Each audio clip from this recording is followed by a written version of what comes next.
Johannes 10 vers 11 tot 18. Ek is die goeie herder. Die goeie herder lê sy lewe af vir sy skape. 'n Huurling is geen herder nie, en dit is nie sy eie skape nie. As hy 'n wolf sien kom, los hy die skape en hardloop weg en vang die wolf die skape en jaag die trop uitmekaar. Hy is 'n huurling en bekommer hom nie oor die skape nie. Ek is die goeie herder. Ek ken my skape en my skape ken my. Net soos die Vader my ken en ek die Vader ken en ek lê my lewe af vir die skape. Ek het nog ander skape wat nie van hierdie kraal is nie. Ek moet hulle ook lei. Hulle sal na my stem luister en hulle sal een kudde wees met een herder.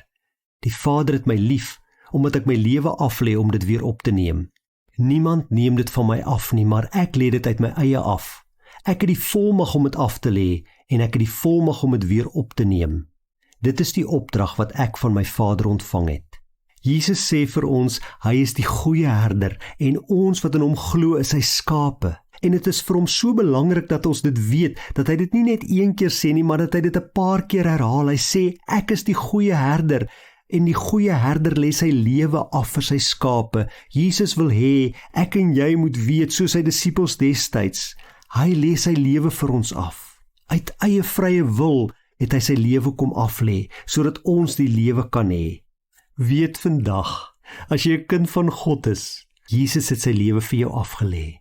Jesus kom gee vir jou die ewige lewe, en Jesus beskerm jou, want hy is jou herder. Hy sal jou met sy lewe beskerm. Dit moet ons weet en daarom moet ons vashou, maar hierdie beeld van die herder en die skape leer ook dat ons 'n verantwoordelikheid het. Want sê Jesus, my skape ken my stem, hulle ken die herder se stem, hulle luister na hom.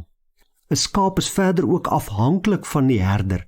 Hy sal nie op sy eie gaan soek na weiveld nie, hy sal agter die herder aanloop. Hy sal luister na die herder se stem en daar waar die herder vir hom sê dit veilig is, daar sal hy gaan eet. Ons moet ook besef, ons is afhanklik van Jesus, ons is afhanklik van God.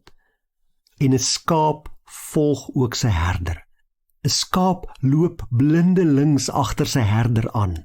Hy vra nie vir die herder, is jy seker hierdie is die regte pad nie, of wag, dit lyk 'n bietjie beter op daai randjie daar oorkant nie, of die gras is groener aan die kant die heining nie. Nee, hy gaan net na waar die herder hom lei, want hy vertrou sy herder. Net so moet ons ook afhanklik wees van Jesus, hom in alles volg en hom vertrou met ons lewe. Dankie Here dat U my herder is.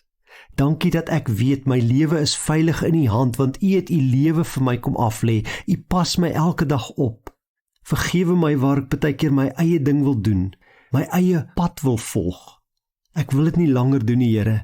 Nee, ek wil loop waar U my lei. Ek wil luister na U stem.